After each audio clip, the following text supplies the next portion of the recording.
My name's Heather. I'm Digital Innovation Lead at the International Federation of Red Cross Red Crescent Societies. And I work with innovators all around the world and really enjoyed today. And some of my colleagues are on the call too. So very nice to have you here. Today we're going to have a small pitch session with three pitch colleagues. And just to explain how this will run, it'll be for the next 45 minutes.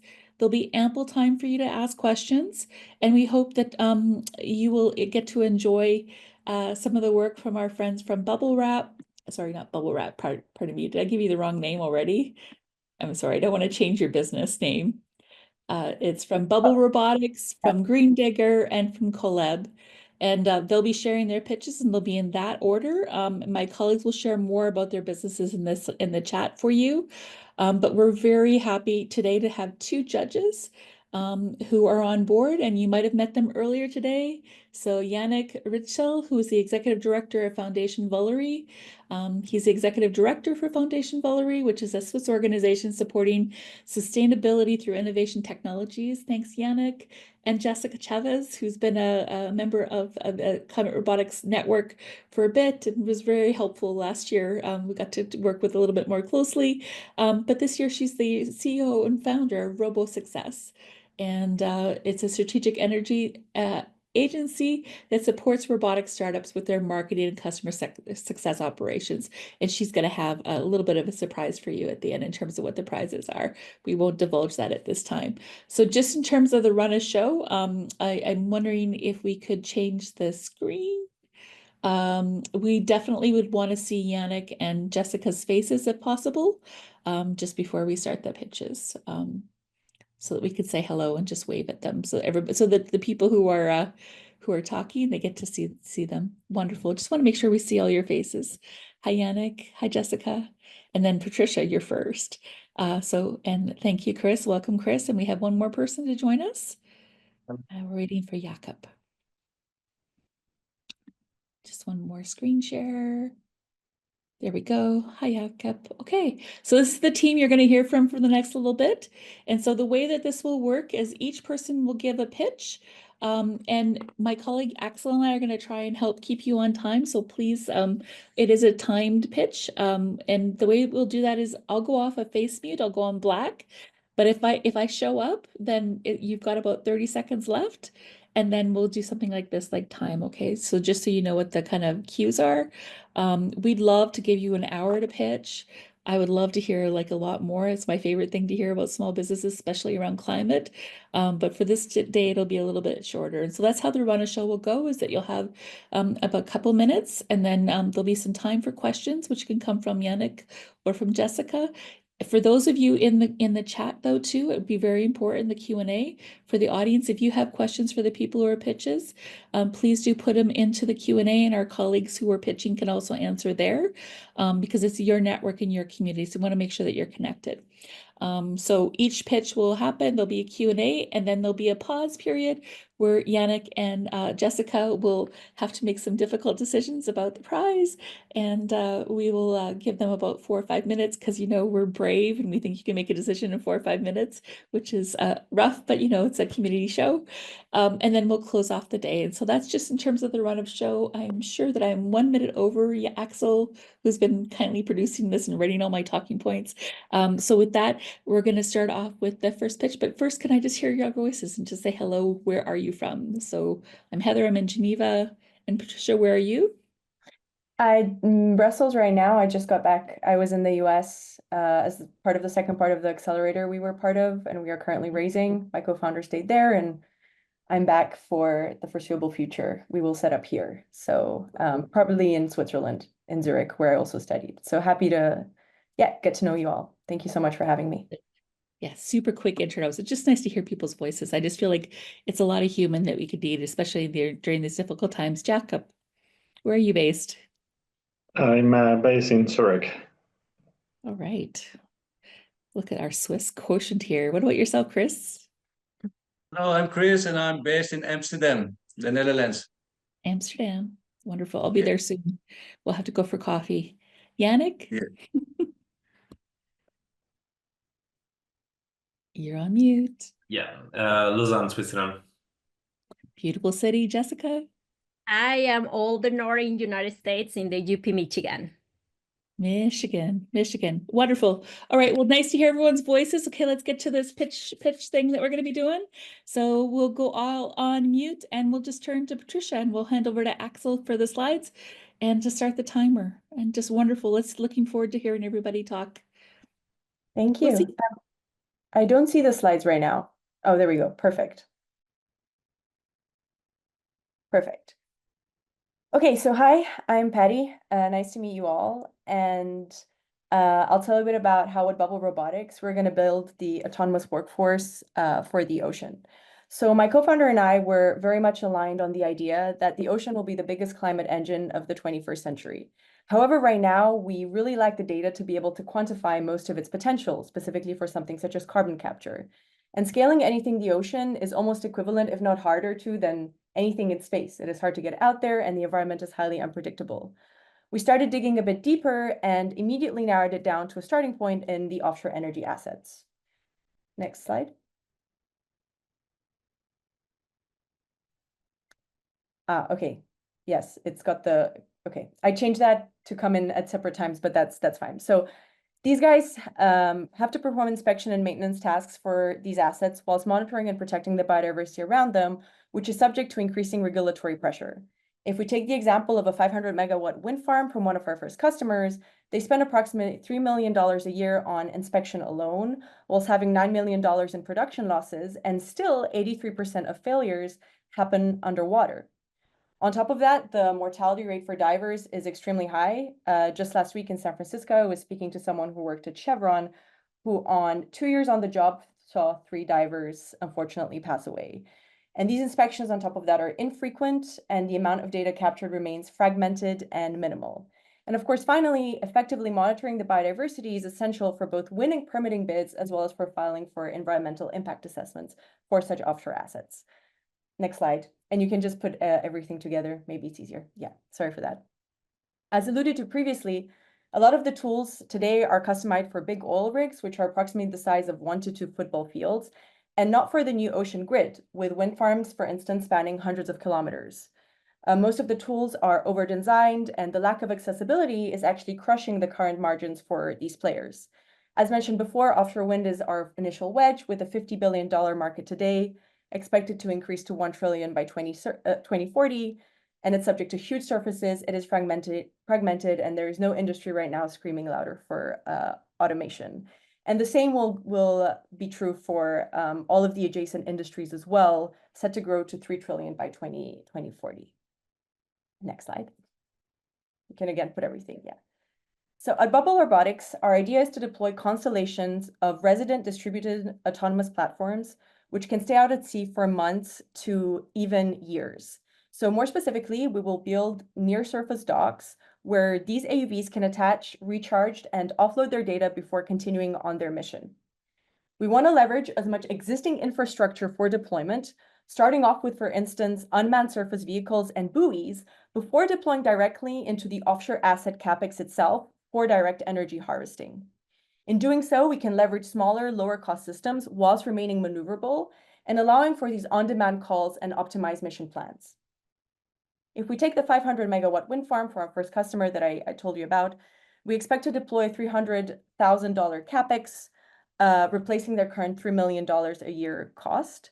And the idea is to charge $1.5 million a year on robotics as a service, providing the customers with the right insight at the right time, because down the line, this is exactly what they need. And then doing so, we can sell to operators, as well as insurers, as well as environmental consultancies.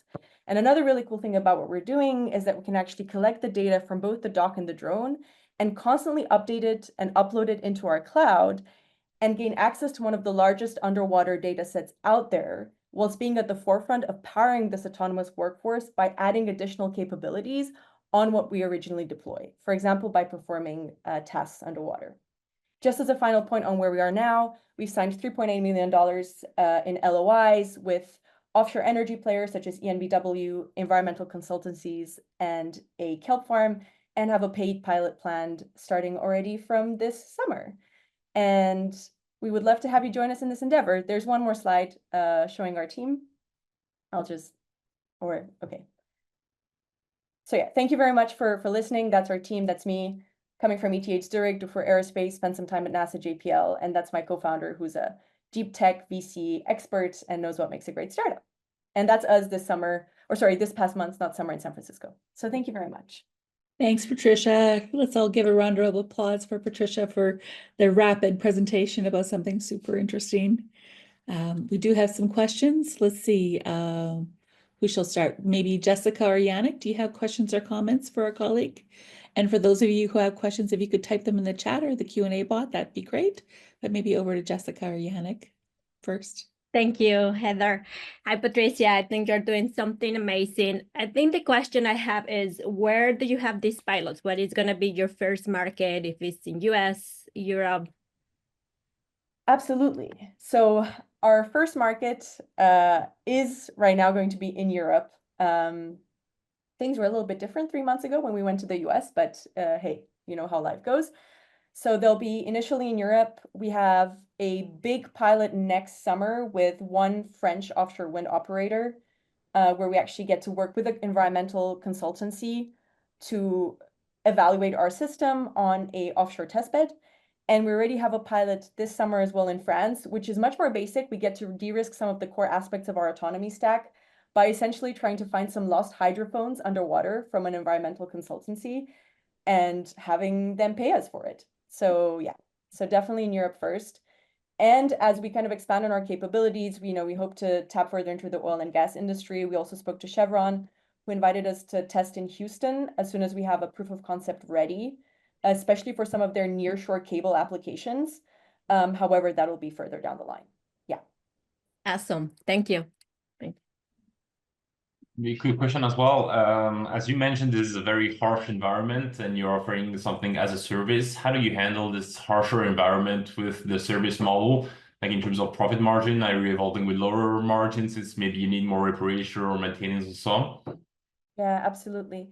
So we will offer robotics as a service is our initial goal. However, we aim to integrate them into the existing maintenance operations that they're doing on the wind farm itself. So for instance, they have people going out there, checking stuff on the surface or checking how their buoys around that they're using for additional environmental data are functioning. And we hope to basically tap into that maintenance crew at the beginning to be able to perform the inspection and maintenance task required. So yeah, that would be my answer to that question.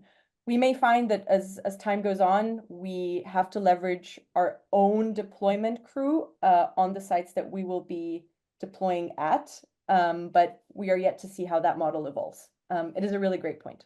Yeah, thank you. Thanks. Well, my congratulations, Patricia, for doing business during a very hard time and for all those LOIs. I mean, that's a really hard thing to get those papers and negotiate that. So next up, and thanks, Patricia. Next up, we have Chris, who will be joining us to talk about Green Digger. So Chris, you have a couple of minutes here. And again, same thing, we'll let you know when the time is up. And just again, if anybody has questions for Patricia, please, or comments, please just add them in the chat for her so that she can connect with you. Over to Chris. Yeah, you can go to the first slide if you want.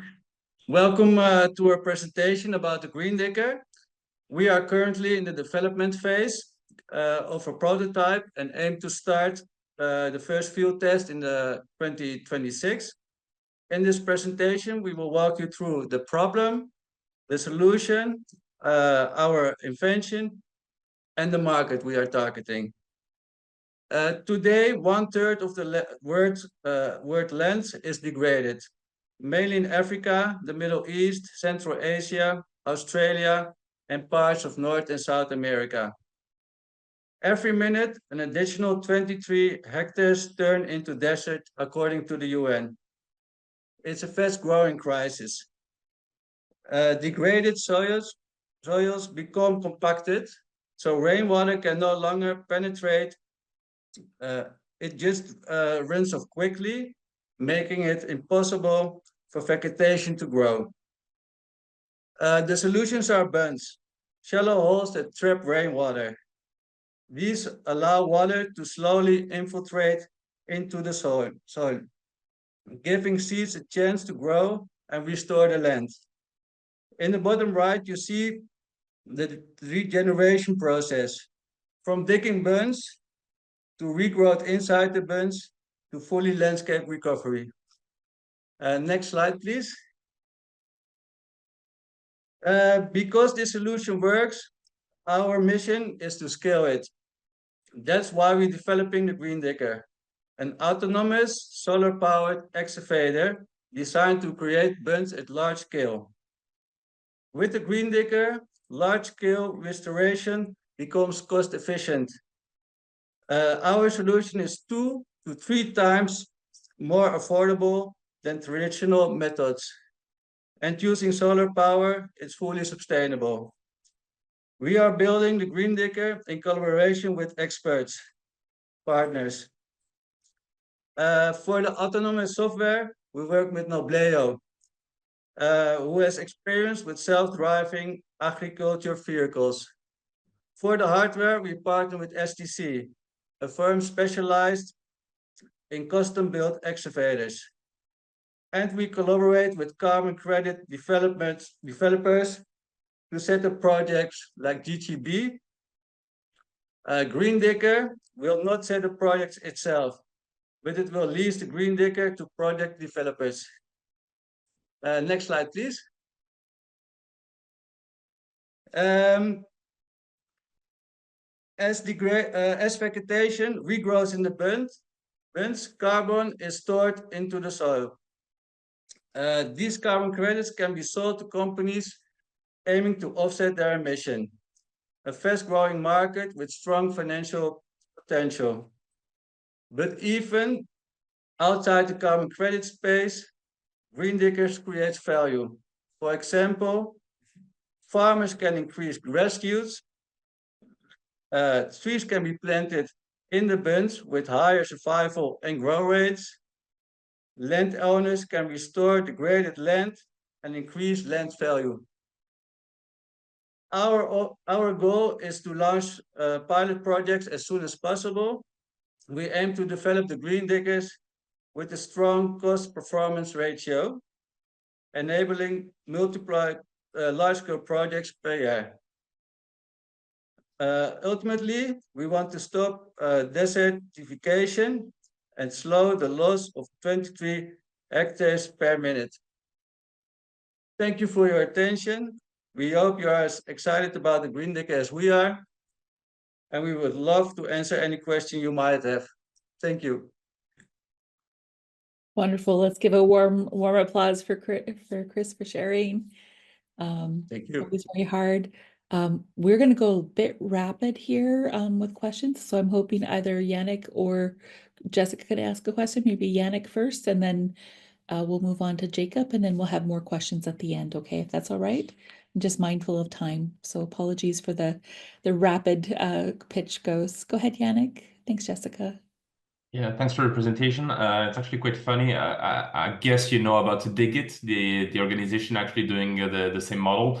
I actually talked with them a couple of years ago, trying to see if we could actually automate their operation, and their point was that automating that was taking away jobs for locals, and that would like diminish the local involvement. How do you handle this in your model? Now the point is the problem is too big to do it only by hand. And it's not only in Africa. So the problem is also in other parts of the world, where we can't let people dig by hand. And we focus also on regions in vast areas where there are not too many people. So we think the problem is so big that we need the Green Diggers to solve the problem. Thank you. Super. Well, I used to live in the Middle East, and let me tell you, robots can, if they can handle the heat, right? There's lots of territory to cover. Jessica, is it all right if we go to the next pitch and then we'll have some more questions later? Thank you so much for understanding. I'm just trying to make sure that Yannick has a top of our engagement, and he stepped in to help us today. So let's hear from Jacob, and then Chris, I'm sure we'll have more questions for you in the chat. Thanks, everybody. Hi, everyone. I'm Jakub. I'm CEO and co-founder of Kolbev.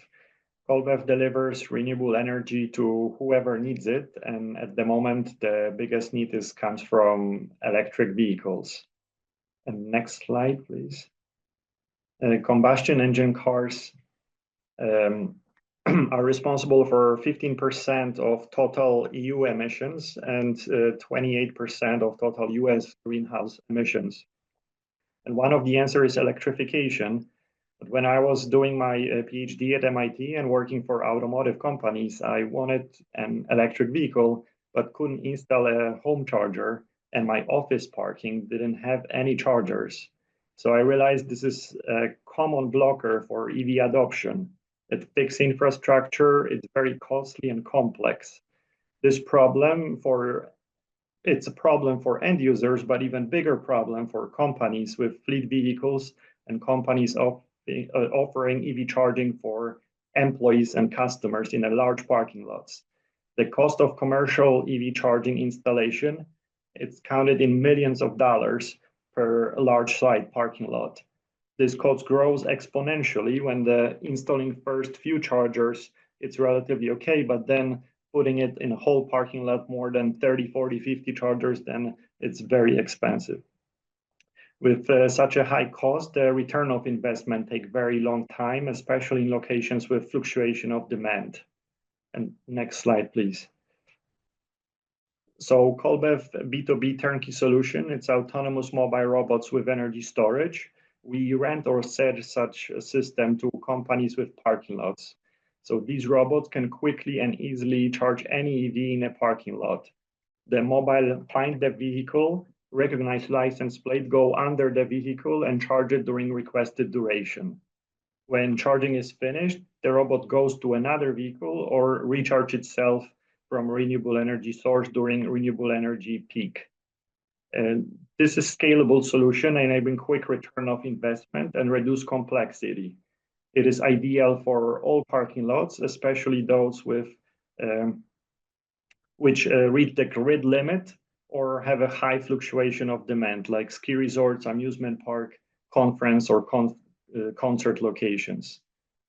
Kolbev solution do not require a fixed permanent infrastructure, and due to higher utilization rate, enable quicker return of investment. For the end user, it's always park and forget type of solution. And next slide, please. So we successfully completed 2 pilot projects and have several more letters of intent. We are in a Google SDG program and ABB startup program.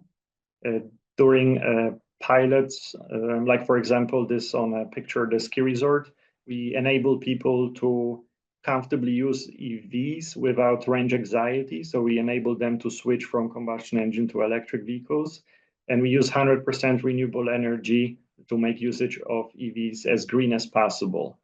And we repurpose automotive batteries for our application, that as well giving them second life. So looking forward to question, feel free to follow us on LinkedIn and let's work together to make EV charging more accessible and sustainable. Super tight. Okay, let's give a round of applause. Let's see, Yannick or Jessica, do you have any questions or comments for our colleague? Yes, I would like to understand what were the challenges that you faced during your pilot, right? I imagine there were things that probably were not as you expected. So I would love to hear, where those were challenges and how you addressed them. Yes, so we expected, for example, at the ski resort with low temperatures to have problems with our battery. But luckily, we were prepared for that. So we worked before in the automotive industry. So we do this thermal management. And that was biggest challenge that we luckily overcame. But then every pilot we learn. So for example, we thought that we will use the app, that the users will make a request through the app.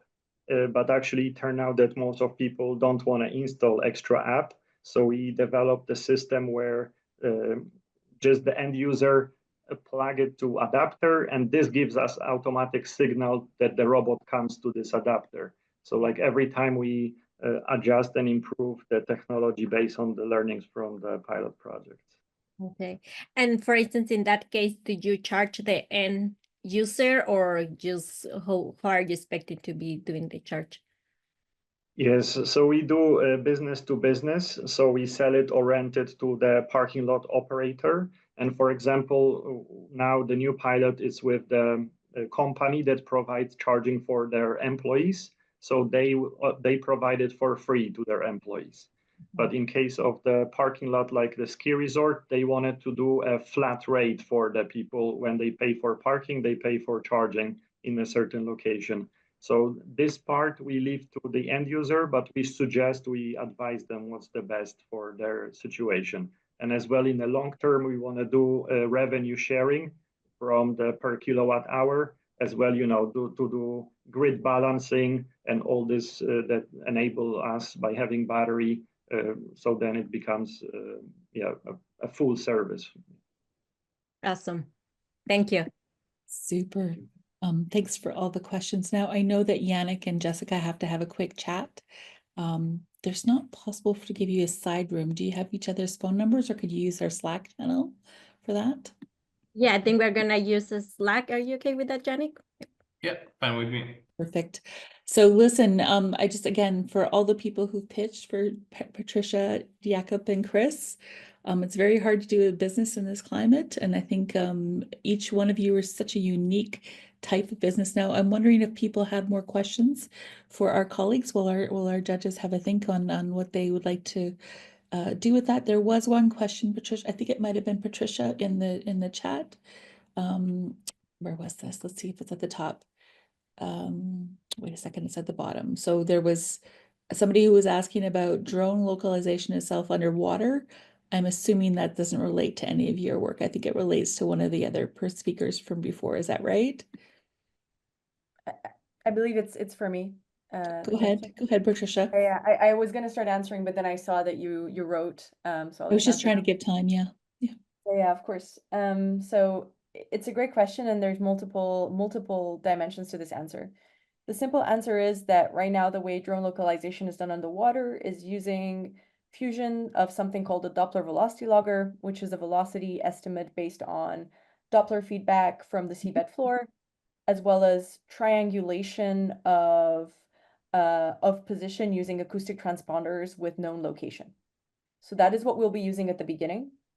Our goal is to try and deviate away as much as possible from something like a Doppler velocity logger, because the ones that have pretty good accuracy, or at least use a cheaper one, the ones that have high accuracy are very expensive at the moment, and this will commoditize. It's part of the reason why we're also going into this space by leveraging the existing infrastructure that we will deploy ourselves. So this whole dock design that I mentioned will be equipped with its own acoustic transponder of known location within a set wind farm, where we also have known locations for each of the pylons. And then we can basically leverage that for our positioning underwater as well. Backup system, just final point, resurfacing and recalibrating using GPS data. And that's actually done quite often. But yeah, that's my quick answer to that. Wonderful. Does anybody have questions for Chris or Jacob? Because I might if you don't. Maybe I'll start with Chris. I made an allusion to the fact that I lived in the Middle East. Can your diggers work in what's the heat temperature or the freezing temperatures? Can it work in those different temperatures? Yeah, we design. Sorry. Has it been stress test for different temperatures? There's a more articulate. Yeah, we still in the development process, but okay. we take care of that. And maybe at some point of the day we have to turn the machine off, the GreenAcre off. But yeah, we will make it that it can work most of the time.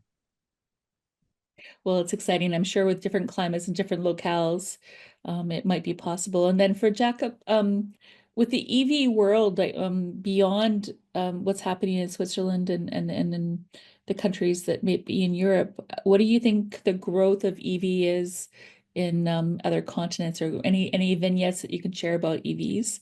I'm just very curious while we're waiting. Yes, so we were as well at the TechCrunch and just now in a Star of Grind. So in California as well, we see the very high growth. And as you mentioned, the Middle East, so Saudi Arabia, Dubai, Emirates, they also focus on electrification. The kingdom have like a long-term plan for that. So it's really growing everywhere. And of course, China and Asia, it's very big on that as well. So it's really big growth globally. Yeah, it's quite remarkable to see the different changes in the technology and where it could be used or not used. I think that's really exciting, and it's growth markets. Anybody else have questions for Patricia, Chris, or Jakob? You can put them in the chat or in the thing where we're just waiting for Yannick and Jessica to do some deliberations. I'm happy for any of the other panelists that who've been here today who are still in the main room. If you want to ask a question, that'd be great, or make a comment. Happy to. And again, I just think it's very hard to come and pitch to a new audience and have a very short time. And again, there's so many different areas of climate tech, climate robotics. So anybody else? Do you have questions for the audience? Are there ways that people can help you with your businesses? I mean, Climate Robotics, the network is growing. Is there ways that the researchers or people could help you grow your businesses? Yeah, Patricia, go ahead. Maybe I can go quickly first. Yeah, if anyone is in the space or in touch with potential customers or users, or people who are underwater robotics experts, it would be great. Another thing, I'm guessing I can say this here, but we're recruiting. So if anyone is interested in coming to work with us, we'll be based between Zurich and France for the test beds, Zurich for all the cool Zurich robot autonomy stuff going on there.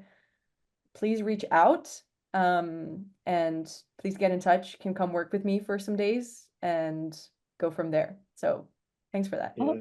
So for me, the same. We are looking for pilot project opportunities, as well as all people interested in that area that would like to collaborate, or researchers to partner with the research grant or other way that as well. We are very welcome to work with our other stakeholders. Wonderful. So just very quick, Chris, before we come back to the judges, Chris, how about yourself? How can people support your work? For us, the same. If you like the idea, just share it. And we're mainly looking for funding at the moment. So let us know if you know something. That's right. All right. So listen, please do keep in touch with our pitch colleagues. And I'm going to turn over to Yannick and Jessica. I know we're in a little bit of a time crunch, so I'm hoping that you could tell us, what did you talk about? Any feedback for our colleagues? And is there a prize? And what's the prize? I'm going to hand it over to you. Thank you, Heather. Well, I had a nice conversation with Yannick. I think all of them, you did a great job and are doing an amazing product and solution, mostly of that. And I think after the difficult decision, we decide that Kolbev is our winner for today. Well, tonight, your night. I think your product has a lot of potential, but all of you, right? All of you are doing something amazing. And I think, again, it's hard to pick the best. Well, as a part of the prize in my agency in Robot Success, we are helping, we're helping you with your brand. If you need a branding redesign or you need to do some design for your pitch deck or something, we have been helping a lot of robotics companies doing, their brand. We know that that's part of like what it helps them to be accelerating their market and also reach out to the right people. So happy, to support with that. We can, of course, discuss more later on that, Jakob. But well, very excited for this and for you. Patricia, I have a few people that I think I can introduce you when you were mentioned. So happy to support each of them. I have a big network, so happy to do it. Wonderful. Well, that's how community goes. So just for Yannick and for Jessica, thank you so much for spending some time, and for Patricia and Chris and Jakob for sharing about your work. I hope that everybody in the Climate Robotics Network keeps in touch with each of these people. It's networks like this that can help us kind of grow. And so just again, thanks for sharing, and please do reach out if there's opportunities. And I think for Patricia and Jakob and Chris, please do post to the Climate Robotics Slack. If you are looking for things, and please post them there, because that way people, can keep in touch. There were some people who stepped away today, so we'll try and email with that. And so just